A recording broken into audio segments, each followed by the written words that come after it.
আমাদের পাড়ায় আজকে হরি পুজো।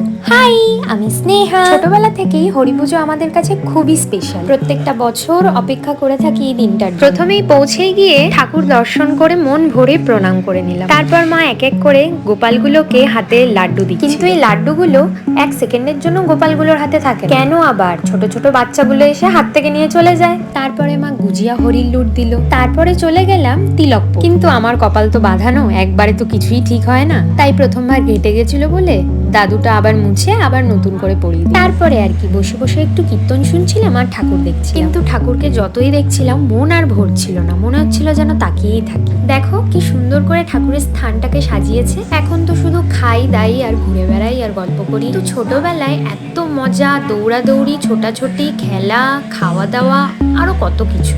যাই হোক, তারপরে আমরা চলে গেলাম খেতে বসে। হ্যাঁ, এটা আমাদের পাড়ার রিচুয়াল, সবাই খিচুড়ি খাবে মাটিতে বসে। ভালো না নিয়মটা? আমার তো খুবই ভালো লাগে। তারপরে আমরা সবাই মিলে খিচুড়ি তরকারি খেয়ে নিয়ে একটু ফটো তুলছিলাম সবাই মিলে। তারপর আর কি রাত অনেকটাই হয়েছিল, তাই তিশারানীকে টাটা বলে চলে গেলাম বাড়ি। বাই।